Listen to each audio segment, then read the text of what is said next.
Welcome everyone. We are back this Thursday night with Ordinary People with a Godly Purpose. Let's talk with Rodney and Dawn. We are here for another episode. I have been reading comments from last week and the week before last with our last episodes and our last show with the what way is your compass facing. We really appreciate everything that everyone is sending in the comment section, and also by passing on to others, and most of all hitting that like button. We'll continue to hit the like button. And I also know that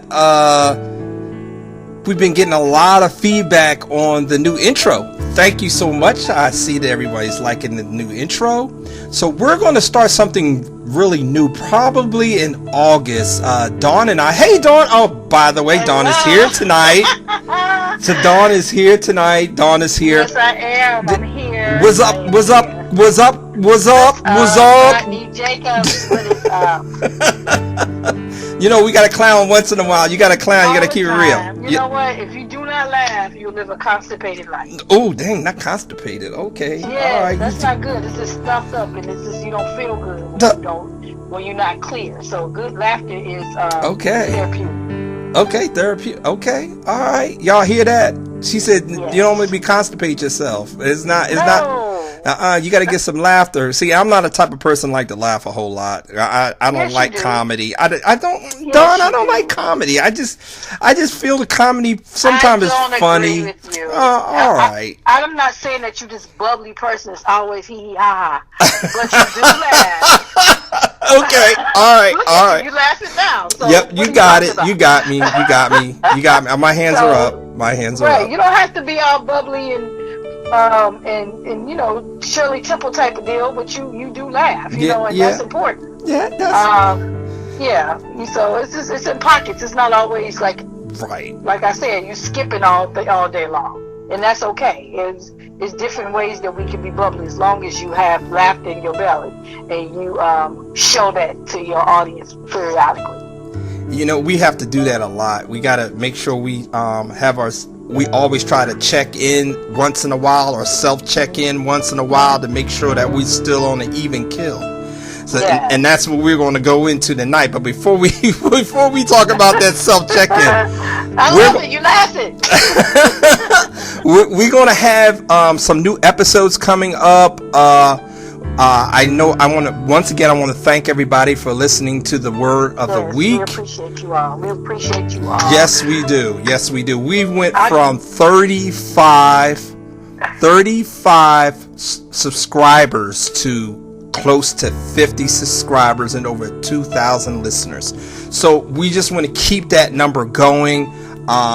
If there's something you would like us to talk about, put it in the comment section. If it's something that is near and dear to you and you want to get that particular message out and you want us to discuss that particular message, put it in the comments, or you can email me, or you can email Dawn, either one of us. And also at the top of our banner, if you look at the top of the banner has changed. It says Ordinary People with a Godly Purpose. Let's talk. However, you're going to also see 4 little icons that says Amazon.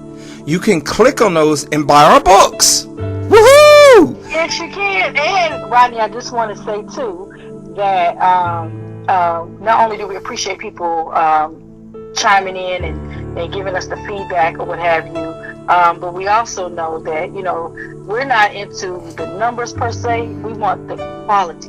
The quality of content. It's not always about numbers and things like that, and so we're not after that. I'm just thankful that that we are reaching people, and the people that are courageous enough to just share with us their opinions and their comments and stuff. It's a blessing, because that makes us know that we're headed in the right direction. So kudos to you guys, because it's about us doing this work, this sacred work to get right back on our path the way we should, and being honest with ourselves. So that's what we're trying to do. And again, it might not be for everybody, but it's for somebody. So the ones that we are reaching, thank you for being courageous enough to jump and start reflecting on some things that might need to be cleaned in our life. So kudos to you. And I just want to piggyback off of what Don just said. It's not always about the numbers. We're thankful to have this platform in order to speak to each and every one of you every Thursday night. And most of all, just tell your friends and loved ones, if there's a button to be pushed, push that button in your heart, your mind, and your soul, and tell others what you're hearing so they can get the same word. Absolutely. And with that being said, let's get it on, Dawn. Ordinary People, the Godly Purpose, let's talk. And we're talking tonight about self-check-in. And you know what? First thing that comes to my mind about self-check-in is when you go to the airport and you got your luggage, and you're coming through the airport. And just imagine, everyone, you're going through the airport, you got your luggage, you're coming up to the kiosk, and the kiosk goes down. And then you say, oh my gosh, I'm going to be late for my plane. But then there's another self-check-in right next to you, but somebody else is using it and having a problem. See, sometimes that happens in our lives. Where we're right there. We're right there getting ready to give ourselves a self-check-in on our mood swings. And there's somebody to block you from where you need to get because of that constipation. So when you say block you, what do you mean by that? Well, sometimes you always have that then we're going to use that word like everybody else use it, that hater. And what happens, Dawn, sometimes, and maybe some folks out there who's listening tonight, you paint a good picture for yourself and you're doing the right things, but you find out that someone there or someone in your circle don't want you to have the blessings that God had for you. So they'll tell other folks, or they'll tell the people within that group, that person's not right for us. But you're changing the flow of the mission that God has for you and has for that place. Now, sometimes we always have to make sure we're on God's mission and not our own. And that's what happens when we're not doing a valid self-check-in. And I sometimes get myself twined up in that, because sometimes, when you're starting to recalibrate yourself on things that you would like to do better in life, sometimes you don't check every block and you get that red flag. And the thing about it, Dawn, how can we change to get ourselves, and this is going back to the compass, really.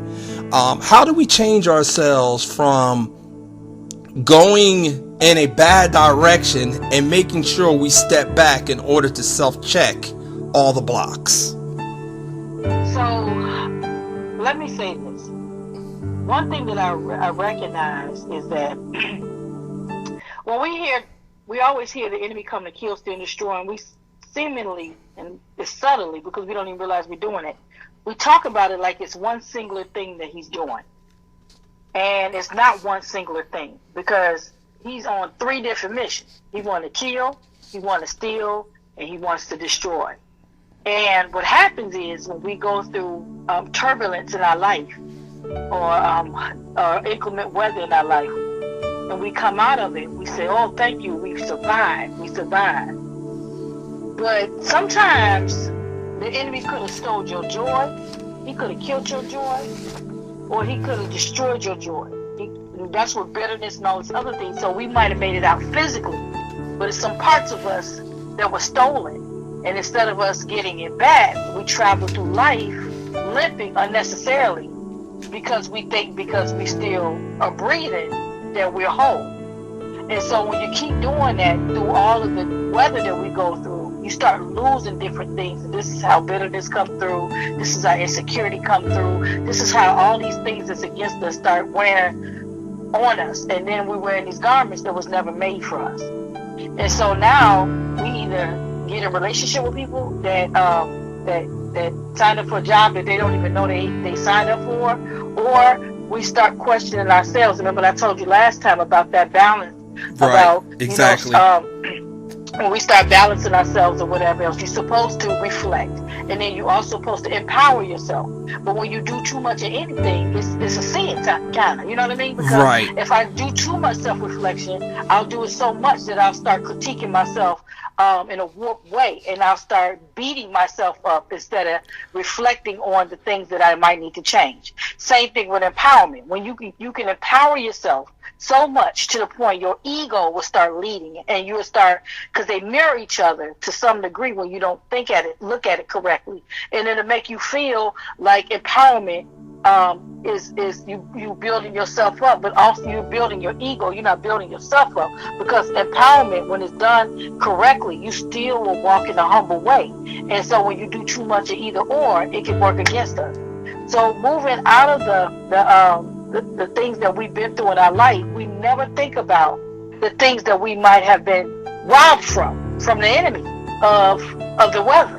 You know, That's he's right. taking people's joy. He's taking self-esteem. People could have went through abusive situations or whatever. He's caused people to be bitter. All these things, but then we have to take responsibility. But you know what? After. Don't you bring up I like where you're going with this, because we get to the point sometimes in our lives where when we put up those roadblocks, or we decide to say, you know what, maybe they're right and I'm doing something wrong, and then the next thing you know, it's just like, know thy self-worth, or know thyself. And sometimes you get to the point where you're saying more negative stuff than you used to say. Well, the Word of God tells us it's death and life in the power of your tongue, and we all are guilty of that. We speak damnation on ourselves. You need to say that again. You said that so quick. Go ahead and say that again. Seriously, the Word of God tells us about it is death and life, and it's the power of in our tongue, right? So when we speak damnation on ourselves, we don't even know we're doing it. So we playing dual citizenship, like we bipolar. So 1 minute we speaking life to ourselves, the next minute we speaking damnation. It's situational. Either you really understand that, or we don't, right? So the thing is that when we speak in life to ourselves, damnation shouldn't come out of my mouth when it comes to my life. And if it start coming out, when do I, as a person, see that that's opposite of what God said? So now I have to do the work to see where that came from. Right. You know what I mean? So I can go back and get what was stolen from me. Somewhere around my esteem about certain places in my life, we all had those things where, we a little low in our esteem in different areas. And that's why it's important to be around people that kind of build those things that we're deficient of. You know what I mean? Not forsaking the assembly. But we still got to identify that first and foremost, we must first recognize that we need help in areas instead of masking it and acting like it's not there. So when we act like it's not there, then when people are listening, see, I'm a listener, and I hear people's words more than anything. And so when your words and your movement don't add up, then that's sort of like you're a counterfeit. And you might not do it on purpose, but the fact is that you're doing it. And so everybody is not at a space where they can hear that. And then it's not always my assignment to tell people that. And that's including my own self. And I'm going to use me for example, Rodney. It was only until I start recognizing when I was playing dual citizenship that I start paying attention to those pockets when I am, so I can kill things at the root, so I can be like fluid and flow correctly without any stoppages in my life. Have I mastered that? No, because something else in my life tomorrow can happen, and I will have to be intentional about going and looking at those spaces. But you got to be courageous to do this work.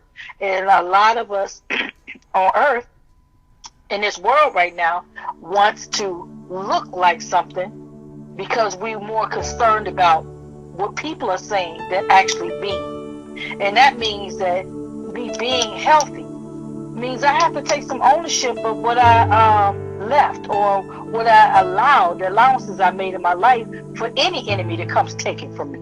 Because at the end of the day is that if we believe that God gave us power to do things, I have the power to take my joy back, but I got to find the antidote. And the only person that got the antidote is God. Right?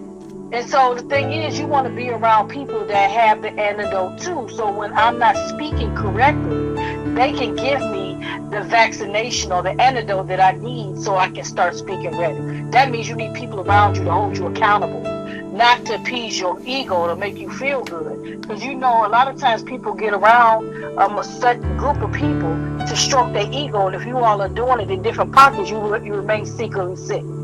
So the thing is that you want people that I need people, iron sharpen iron. I need people that's gonna tear up a roof and lower me down up in there if they have to. Right, exactly. You know what I'm saying? And so the thing is, like they did the cripple man. That's right. Right. I want people to tear roofs off and lower me down into the hospital if I got to get down there to get to the person that's gonna heal me. And oftentimes a lot of the relationships that we encounter are superficial, because they're okay as long as they're doing something to appease the ego or appease my deficiency. But once they call you on the deficiency, you think it's that's where that spirit of offense come in, and we can't tell people the truth because they don't want to really hear it, because they take it as you attacking me or you tearing me down. It's nothing tearing you down, because if you don't see things correctly, that's what you'll think. You'll think somebody tearing you down when they're actually trying to build you up by showing you this is what you're doing. But sometimes it's not what we're saying; it's our methods. And that's a true point, because sometimes what happens, and I'm guilty of it.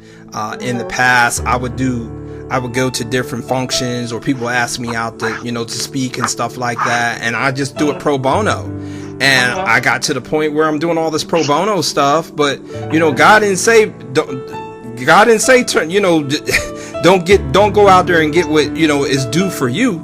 You sometimes have to. Sometimes you get to the point in your life where you're saying, well, I want to be humble. Yeah, but he didn't say be stupid.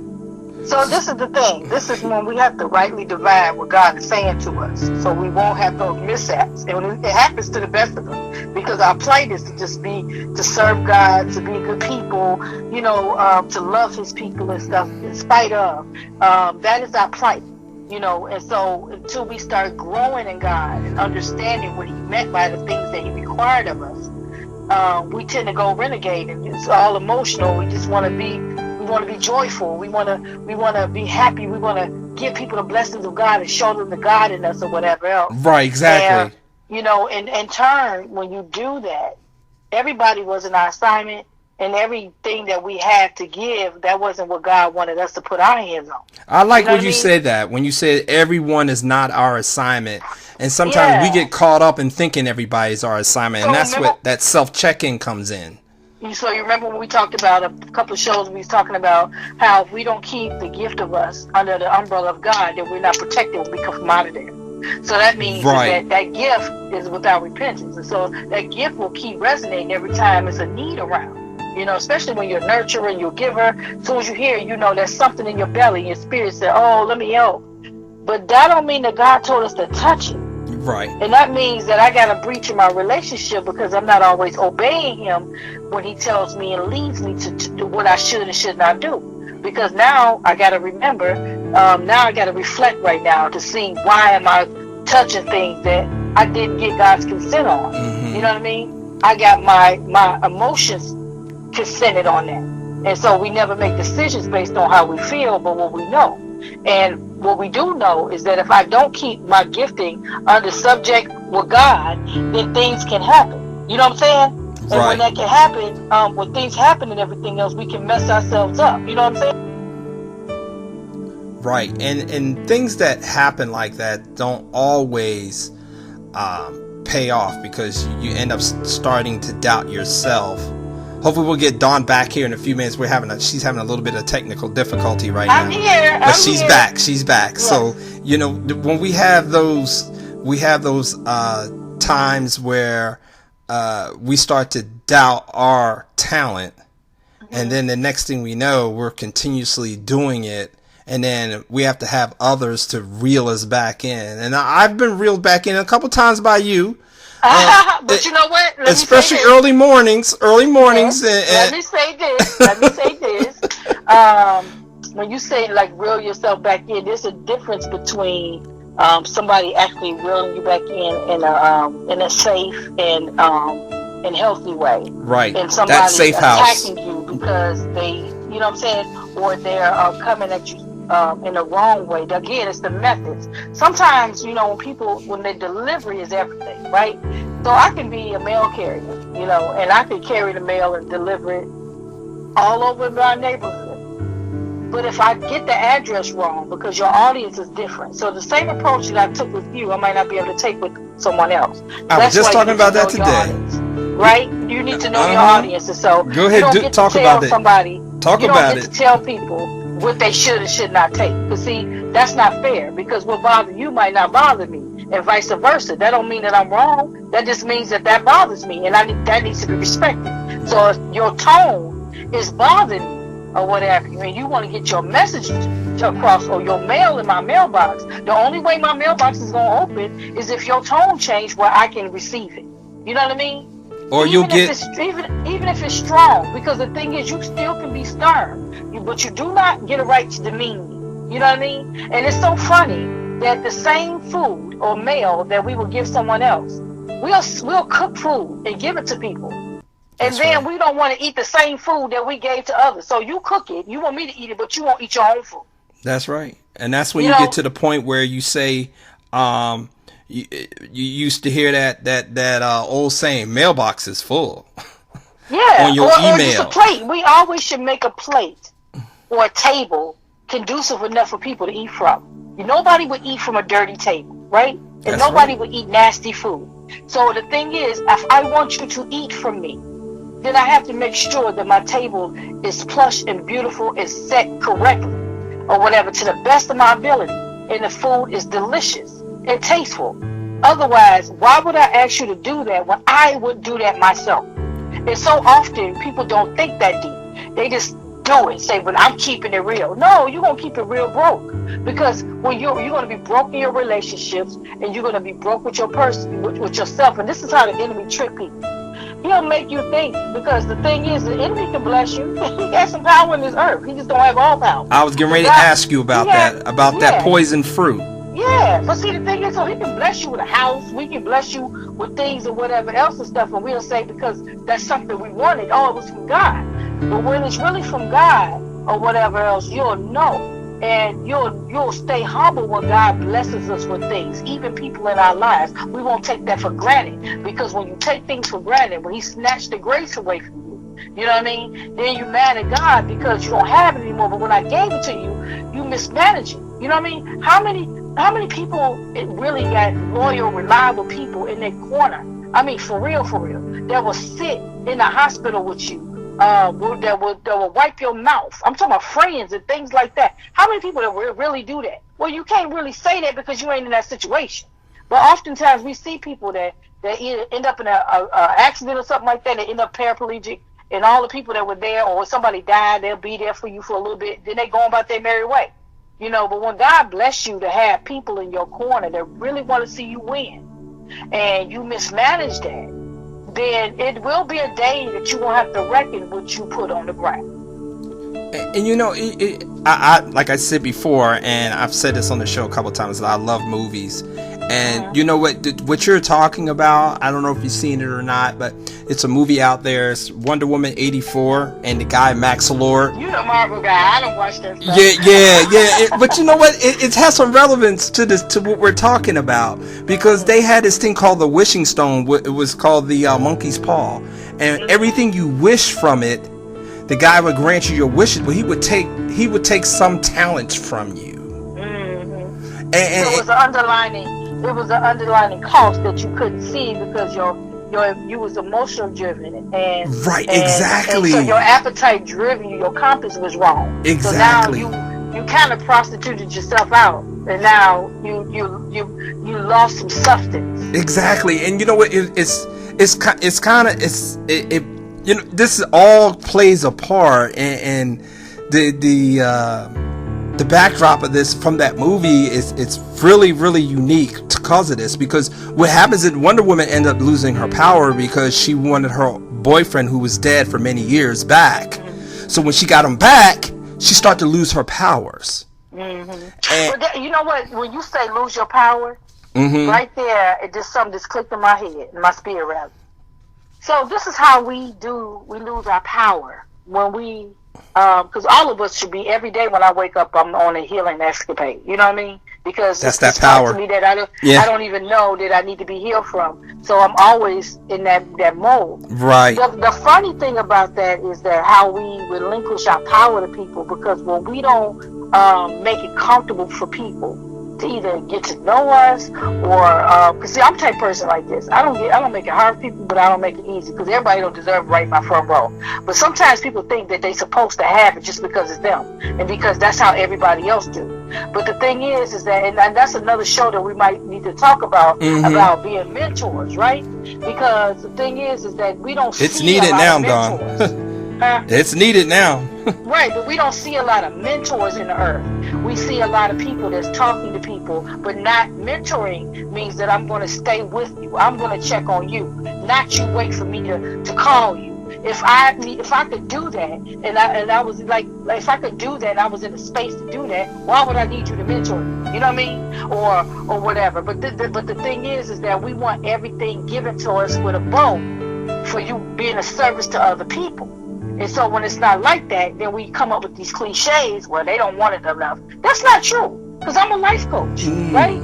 And the thing is that life coaching means that I have to coach them, but I still got to hold them accountable, but I still got to coach them. And because I know what your ailment is, then I got to deal with you according to the dis-ease. So I can't hold you to certain things because you have a dis-ease. After we've been working a while, this is where the accountability come in. But I first must start to work with you. That's you know what right. I mean? And so the thing is that if I'm not starting to work with you and I'm leaving it up to you to come to me, then I'm no use to you, because my job is to coach you so you can know which way to carry the ball. Correct. But if you don't know which way to carry the ball, then what's the point? What's the point? And so the thing is that we don't have a lot of mentors. We have a lot of people talking really good, but the evidence of who you are is not what you say, it's what you do with your words. And so the thing is, when people are not as trusting with others as they would like them to be because it's them, then they want to fault the people. But what was you doing? You waiting for other people to do something. That's why it's certain people that are called to be mentors, because God has endowed them with a gifting to be of a mentor, to walk alongside someone until they're able to walk on their own in certain areas of their life. Correct. But for the life of me, people want you, the mentors now want everything given to them. If you don't come to me, if you don't call me, why do I need you if I got the power to do that? That's right. I have a problem, right? And that's all about that approach. That's all about that. It goes back to what you said again. That approach, and how do you approach someone who is in a need of a gift? And so check this out. Check this out. I'm gonna check it. So we're checking in, checking out. I'm checking it. I'm checking it. Microphone check. Yeah, so listen, we're checking it. So how do you check in with somebody that's in need, right? Okay, so how you check in? Hold up, Dawn, because this is one of those moments we have to say. We both got to say, get your pen and paper. Okay. get your pen and paper, because Dawn's about to tell you how to check in. All right, Dawn, go ahead. I'm sorry. Go ahead, check in, girl. Check in. Just because, like I tell people all the time, try the spirit by the spirit. Don't just trust me because I say I'm a life coach. Because everybody don't have a call to help people, in certain ways. Everybody calling to help is different, right? And so everybody call is not to help people in different spaces. That's why it's different people that can do different things in the body. That don't mean that they weren't called to something. This particular issue, you might not have been called to. And instead of them understanding that, they'll try to touch something that they're not equipped to do just because they have a title. Okay. You know what I mean? Okay. Just break that down a little more, Dawn. That's the number one, guys. That's number one. Call to help. Yeah. But just because I'm a life coach, that don't mean that everybody is my assignment, right? And why, for me respecting the gifting of helping people, I also got to respect the fact that I am not everybody's assignment, and everybody is not my assignment, right? And so that means that some things I got to be big enough to touch. Just because I have the title life coach or minister, that doesn't mean that I am called to that. That's why it's a whole body out here. It might be the left arm if they need it, not the right. You know what I mean? And I have to be big enough to say that, you know what, I can't help you, but let me send you to someone who can. You know what I mean? We're not everyone's assignment. That's right. That's number two. So this is the thing is that because we have these titles, we think that we equipped to do things in certain situations you're not equipped to, because nobody can mentor me when you are intimidated by my call. You can't help me. You know what I mean? Because I'm a strong entity, but I'm also one that's teachable as well. You know, and so if you intimidated by me in any regards, and you could tell that when people half do things and then hold you accountable like they've been all in from Jump Street. You know what I mean? So the thing is that when we don't vet people out in our life, because it's been so many people have wanted to be certain things in my life, and I wanted that. You know what I'm saying? Like, I always wanted to have that type of mentor, things like that, a big sister, whatever you want to call it. Right. Me too. Me too. We both the same way. So you always wanted to have that, but see, certain people have certain things that God equipped them with. And that's not saying I'm better than nobody, but just like I got O positive blood, I can give blood to anybody. Everybody can't give it to me. So I look at it like, even with my walk or whatever else, everybody can't pour into me, because you got to have a special dose of heaven to pour into certain people that are strong in certain areas. That don't mean that I won't surrender. That don't mean I'm not humble. That doesn't mean that. That means that everybody wasn't equipped to service who I am as a person. Because sometimes when I don't make it easy for you, because that's what everybody else do, then you want to put the burden off on me. When I deceive, is that you might not be the person that can help me in that area. And that's where that deception comes in, Dawn. That does, because, and then we'll have other people to co-sign on it because of titles or whatever else and stuff like that. And then we'll end up, they stay secretly sick, and then we're without somebody helping, because this is the power of influence.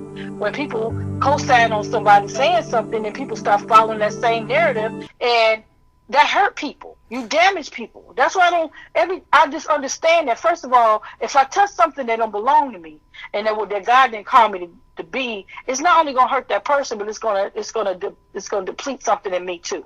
So a lot of times, this is when you check in with yourself. Check in, or even with the energy that's around you and stuff like that. When you don't feel, and I'm not talking about feeling driven, your spirit will tell you when you're starting to get drained around certain areas, certain people, things like that. Those are level ground to give your compass direction that maybe you don't need to be in those spaces. You know what I mean? And that goes back to checking that battery level. That's right, because the thing is that, again, when we don't check our oil or whatever else, our engine gonna malfunction. That's so right. We have to do these check-ins or whatever else with our cars to make sure they running correctly. If they don't, we're going to have a blown head gasket. And there's a lot of people around here that's walking head gaskets that blown. You know what I mean? Because they won't do that. They keep going and going and going and trying to put this different type of oil in their engine. And everybody's engine is tailor-made for a certain type of oil. And instead of us waiting to let God give it to us, we will get so dehydrated or thirsty for the oil that we'll put any kind in there, and we will malfunction. So now we're not flowing correctly. And then we got bad cells in our battery. Right. We got dead cells. That's when that dead cell comes. You talk about the car. You talk about the mechanics of the car. I don't know. Yeah, girl. That dead cell. Because you start to believe in everything that is unhealthy. And that's when those dead cells. We all want to be a part of something. Like we do. That's our basic need development. We want to be a part of. We want to feel wanted. We want all these things and stuff. But what's the cost behind it? And I had to realize that with my own self, my own travels. That's that monkey's paw again. Yeah. So somebody else can look at me and say, "Oh, she's this and she's distant or whatever else." No, I just learned to vet things out. And so often people want me to be. To just make it easy for them. You know what I'm saying? And I'm not even making it hard. But the thing is that a relationship is reciprocal. And if we both are not jointly putting the effort in to make this relationship a relationship. Right. You know what I'm saying? It has to be a joint effort, even with mentors and life coaches. I have to cooperate with my clients, and my clients have to cooperate with me. That's how we become in a relationship. That's but when right. we do not meet each other and intentional about the relationship, I can't put it over. They didn't call me, so you know what I mean? Especially when I know what their dis-ease is. Now, some people I will say no. I'm not, because this is what the homework assignment, because I give homework out. This is what you're supposed to do. And I'm not going to coddle that, because that'll be a part of the problem. And we try to get through the problem, right? And over the problem. But I'm talking about, when we talk about mentors, there's so many people that I've talked to that have been damaged by somebody in their life that they looked up to, or their expectation of them was to do something to help them through whatever they was going through. But because they didn't make it easy for them, they didn't do it. And so mentors walk alongside. Like Jesus was a mentor to the disciples. That's he right. Gave them, he sat with them. He smelt like the sheep. You know what I'm saying? He was just like them. You know what I mean? He was just like them in terms that he made it comfortable for them to be able to eat for them. He made it secure for them to let them know that I would never leave you. Even when they doubted him, he kept showing them, look, I'm still here. Look at it differently. But we don't see people. And I'm not saying that, because I tell people in a minute, I ain't Jesus. I'm a work in progress. What I am saying is that when we start getting into them levels and God is putting us in relationship with other people, we have certain antidotes to help people through, or vaccinations for whatever their disease is. Right. And we don't manage it correctly. We not only hurt them, but we hurt our own self, and we relinquish our validity.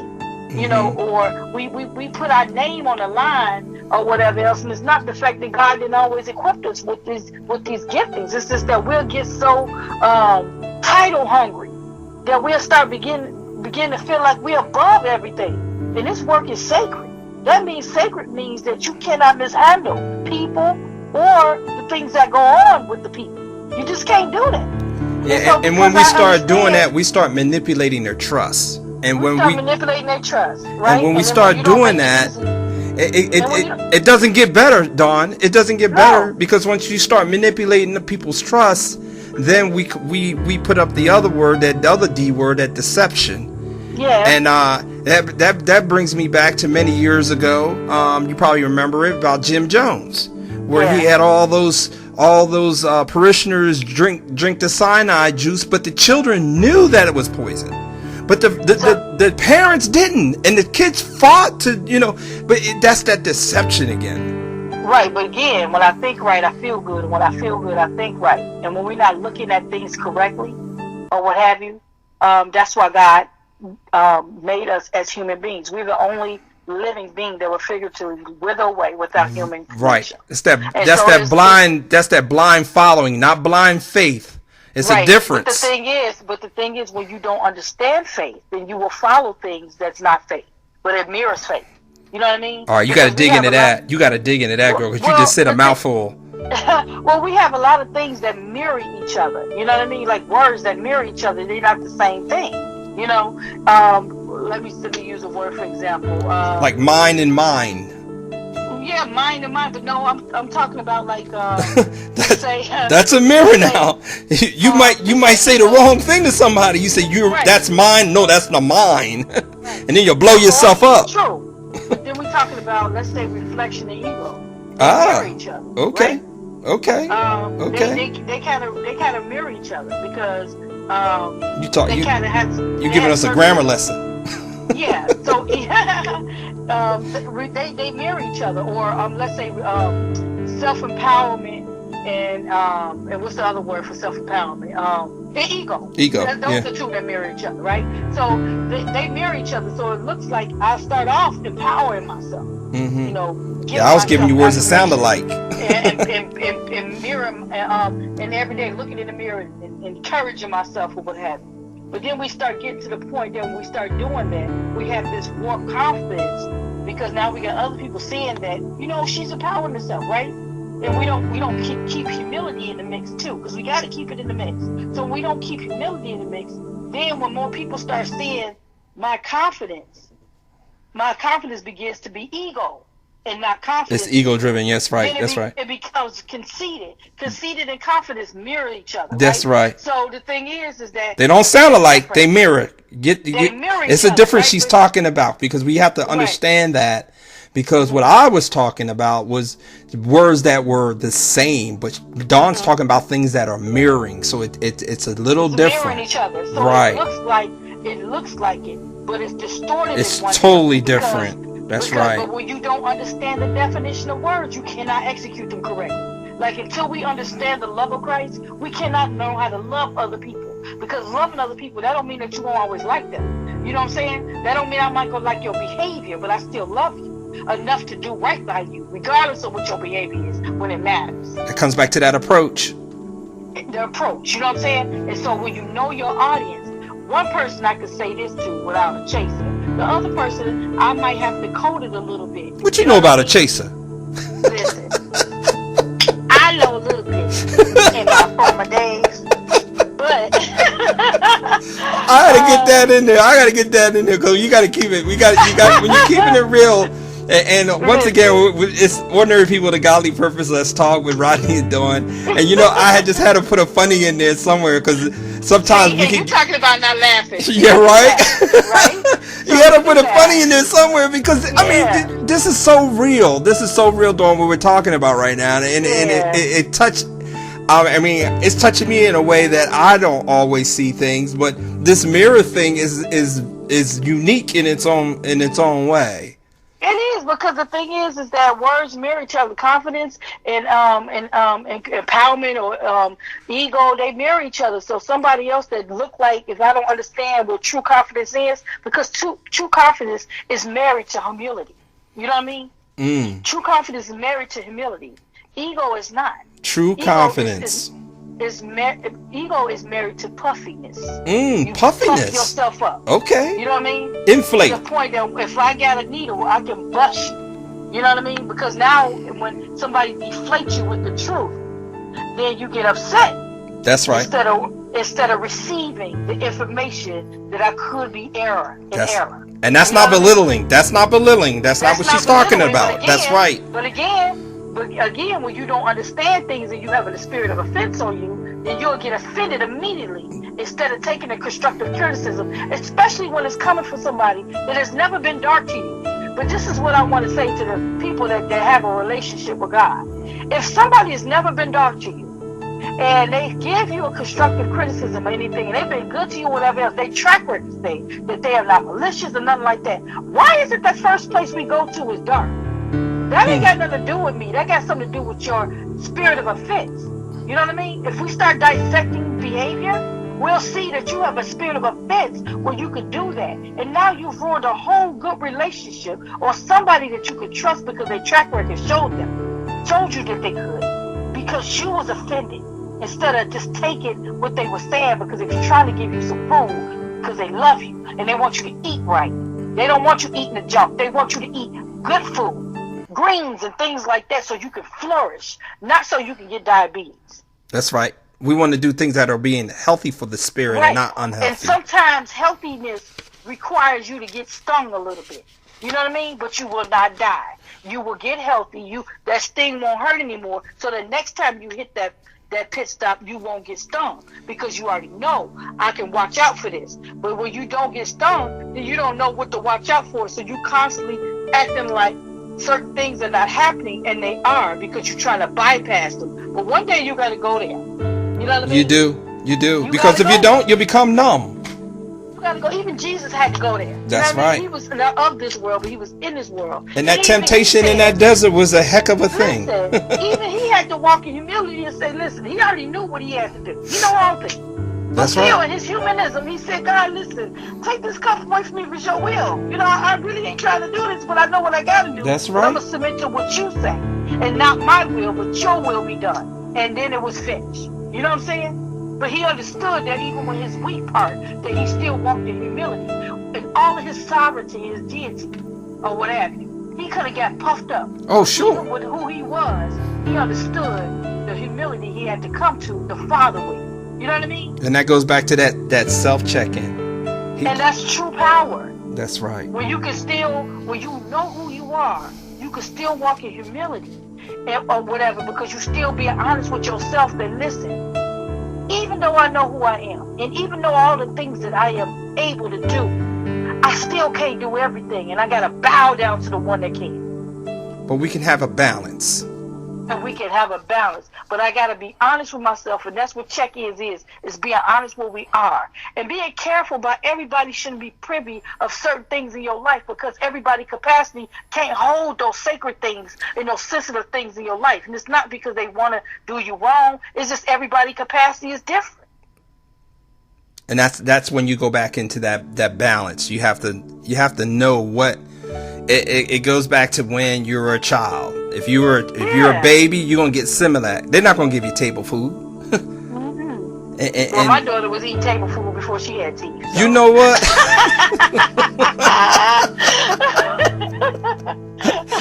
You know, Dawn's got them grown up kids. See, her kids came out grown up. Well, I heard about these pandemic babies, you know. Hey, they coming out with their hands lifted up and things like that. Yeah, exactly, walking and talking. Yeah, but on a serious note, the thing is, all of this is about us getting healthy and being honest with ourselves, because the thing is, we end up selling ourselves short because we want to be in company with people that make us work hard for them to help us. How that makes sense? And we use God, we use all these things to excuse our bad behavior, because it's something our pride is not allowing us to be intentional about helping others, or even helping our own selves, because we don't want people to know that we have a deficiency. Right. And we have to understand that our deficiencies can be fixed. Sometimes they can be. Exactly. But they will not be. Exactly. And then they'll start leaking over to other parts of our life. Exactly. So and then we start making them real. We start making them real. Yeah, but it started off with a little scratch, and because we That's right. 2 stitches that we needed, now it's a big thing. You know what I mean? It started getting bigger and deeper. That's how that cancer starts. Yeah, so a lot of the holes that we have in our life is because we had to shovel. Until you take ownership of the shovel that you dug for yourself, that means not being honest with where you are, and stop allowing your ego to put you in a cage, because I can't be in a cage. You know what I'm saying? Because I'm supposed to be fluid, and I can't be fluid when I'm in a box. And we put God in a box too. Like he can only do certain things. He created us. He created all things. He even understands your heart, because he knew it was going to happen before it did. But what is the lesson he's trying to teach you out of all of it? Even through our pain or whatever else. That's why I can't make decisions about my life, because I'm feeling some type of way. I got to get over my feelings or put them to a side after I touch them a little bit, because I'm human. And then I got to make a right decision for myself to make sure that I'm not regretting what I decided to do. And I got to make a decision with God in agreement with what I'm supposed to do. Not because I'm feeling some type of way. Because that's the reason why people are not having good relationships. And so we'll start talking ourselves into crazy stuff. Well, I wasn't meant to get married. Yeah, you was. But the thing is, you didn't line yourself up to be a wife. And so the thing is that, again, I told you marriage ain't for no punk. And so the thing is that if you're not willing to sacrifice, if you're selfish, you're not going to be nobody's wife. You know what I mean? If you're self-centered and all you think about is yourself, then you ain't got time to be in a relationship with nobody else, because the only person that you worried about is yourself. So then we'll talk ourselves out of blessings in our life because we don't want to change. And that's that distorted way of thinking. That's distorted way of thinking. When you truly checking in yourself, then you'll go to them places that ain't so clean, that we only gonna open the blinds so much so people can just see half the room. But God wants us to light the whole room up, so it has to be clean. And so those parts that are not clean, He would require us in different levels in our life to go and get that broom and get that pine saw and the scrub brush sometime, because there's some look on our walls and stuff that's sticky.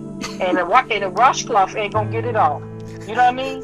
And so the thing is, sometimes we need a scrub brush like we used to do. Like, I don't use a mop. I get on my knees because I got to get these baseboards. I want my whole floor clean and my walls. And so I was raised like that. You know what I mean? And so I don't use no mop. So I ain't raised my kids to use no mop. Now I'll do a steam mop here and there to touch some bases, some things up. But when you rough girl, I can't do that no more. My knees can't take that. That's why I got kids, right? That's right. I can't take that no more. My knees can't take that. So right, I have to get the Bissell. Right, and I hear what you're saying, because I got me a little sharp, you know. There you go. You gotta have Yeah. that. Sometimes you gotta have that machine that runs on reinforcement. those batteries in order to You get gotta you have that going. reinforcement. You gotta have that reinforcement, right? That's right. And that's what, Different tools. I like that. Yeah, yeah. So that's what another gift that God has given us. The gift of having people in our life to be a reinforcement. Those other for tools. us. That's right. You know what I'm saying? To hold us up. But the thing is that, you know, it's hard to find true people that's willing to do the work to hold people up. Okay, That is the argument that people are having now. Like, where are the mentors for the kids? Where are the mentors for these people that's having mental health issues? If people felt safe in places, we wouldn't have a lot of mental health because they'll be safe enough. They'll feel safe enough to share what's going on with them before they rubber band snap. And we're going to talk about that a little bit more in depth when it comes to mentorship and mentors. I'm a mentor myself with a men's group.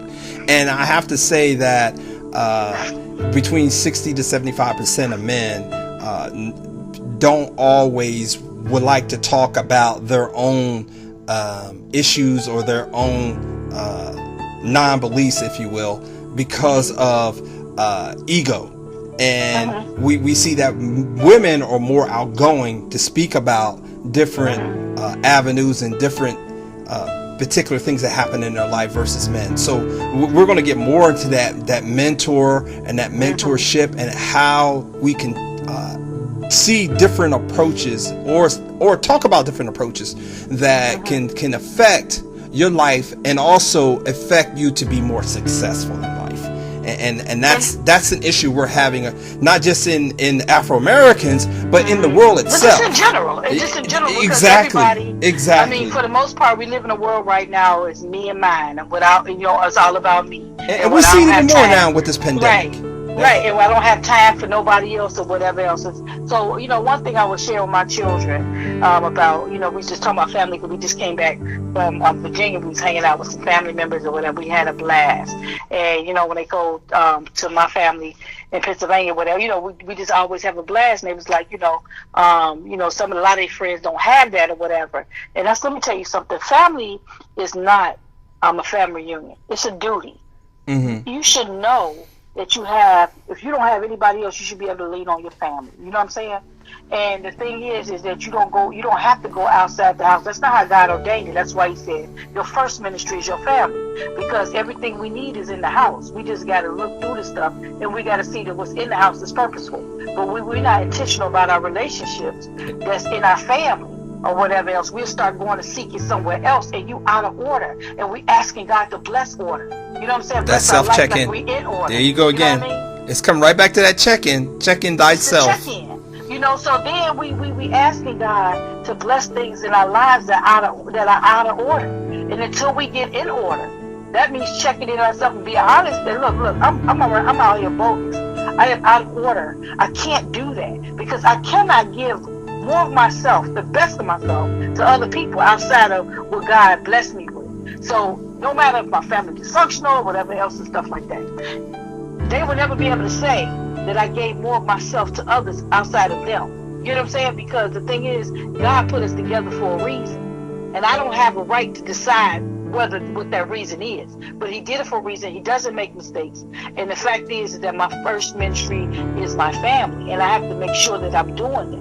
That way, when I'm out here doing what I need to do, I have the backing of the people that trust what I am able to give. Exactly. You know what I'm saying? Because I first gave it to them first. But if I'm not checking in how I'm walking, how I'm thinking, or whatever else, then I won't see things like that. And I'll just keep running after things that give me gratification for a moment.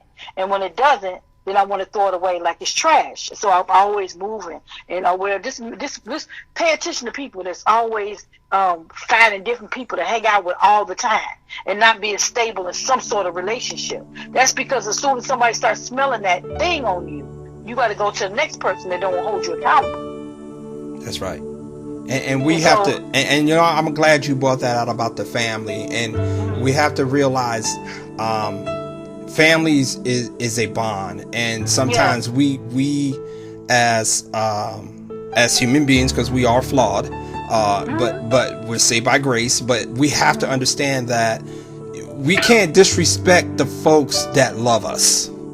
And the thing is, you got to love yourself to understand that people love you. Right. And when you don't have a true love of self, remember we said that's when that disrespect comes right. in. Well, if you could disrespect others, you're disrespecting yourself. You know what I mean? Because Yeah, if I disrespect my husband, my children, or whatever else, I'm actually disrespecting myself because they are a direct reflection of me. You know what I'm saying? And so how I treat them, just like God. You know what I'm saying? and that goes a long ways.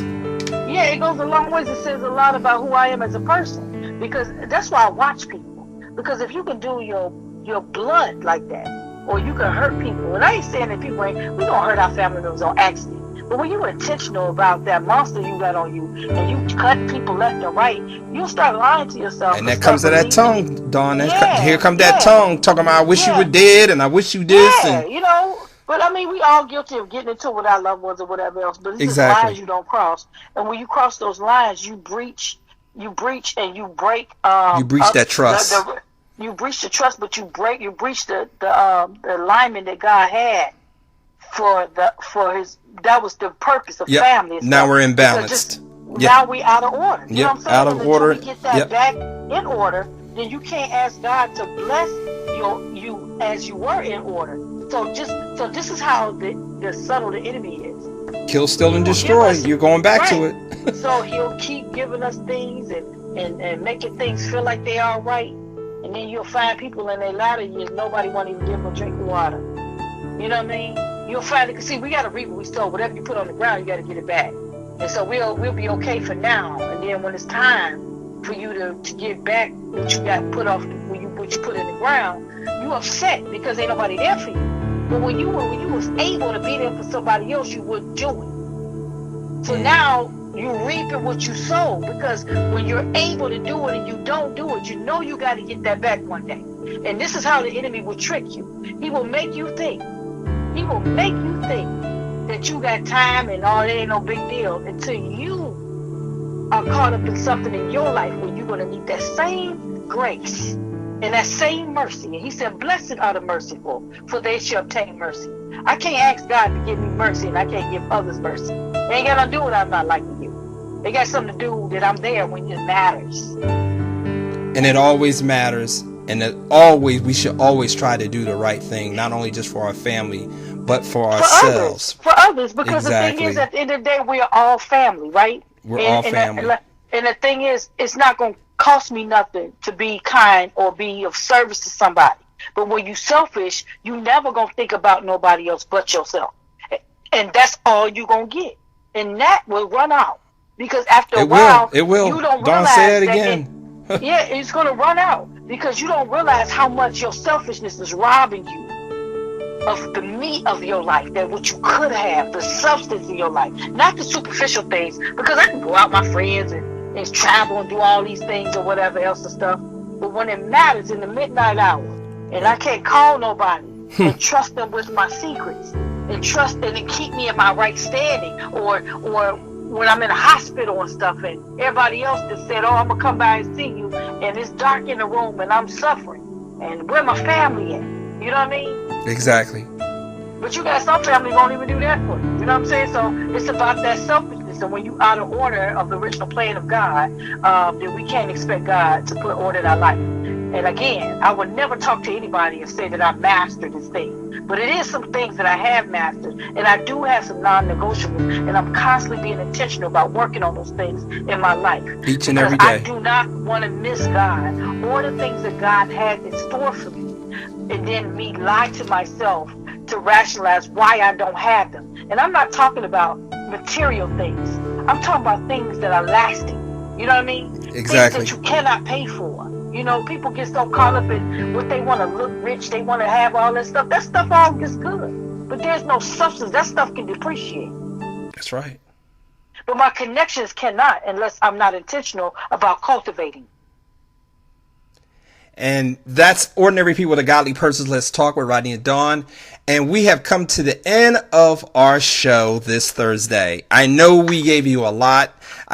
Dawn has filled me up, and we're vice versa trying to fill each other up. But we don't try, we do.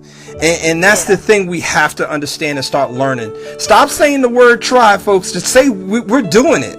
And So Rodney, can I say this? you of course sure can. Okay. Go on, girl. Do your thing. So the thing is this: it's a difference between people making time, people giving time, and people want to give your time. When they make time, if they want to do it. So we're notorious. We can do whatever we want to do when people want to. So watch that. Watch how people treat you or whatever else, and they tell you everything how they feel about you. People ain't gonna come out. Nobody has the guts to really come out and say, I'm envious, I'm jealous, I don't like you, I don't want to help you because I don't want you to do better than me. Nobody gonna say that. So when people want to to give you time, they will. When they don't want to give you time, they'll make an excuse. You know what I mean? And so again, it goes back to when people want what they want people to do that for them as well. They won't give them the same thing that they wouldn't give other people. So if time is currency, I don't give my time to pettiness because I'm just not. You know what I mean? So that's the new thing around. People, these talk shows and all that, women, they get off on that petty stuff. Oh, she gave you shade and stuff. Well, if that make you feel good as a person, go ahead and do what you do. But I think I'm bigger than that. I don't have time for that. I'm a big girl. I wear Victoria underwear, not Bloomers. And the thing is, when you're a grown up, you don't do stuff like that. Because pettiness is doing what? Building your ego. Why do I have to be slick with my words to you to get my point across? Unless I'm trying to build my ego. And so the thing is that I can get slick too. Shoot, I got a nasty mouth that I've been delivered from. But I do understand my creature, so I stay away from stuff like that because that doesn't make me better. You know what I mean? Have to stay away from the things that are not pure. They're not pure because the thing is, we all are working toward being better. And if you are co-signing and you are willingly going into rooms that God closed the door on, then all the stuff that come along with that is your fault, not the other people. And that is because true. You knew better. And I've been down that road, and I know Dawn's probably been down that road, and there's some listeners that we have out here tonight has been down that same road. But we're here to tell you that you don't have to go down that road anymore. And the beautiful thing is, anybody can recover if you want to recover, because God is in the business of resuscitating anything that's lost its breath. And you've been listening to Ordinary People with a Godly Purpose. Let's talk, and we'll be back next Thursday, 7 p.m. Next Thursday, 7 p.m. See you, Dawn. See ya, Rodney. See ya, audience. And we'll talk to you later.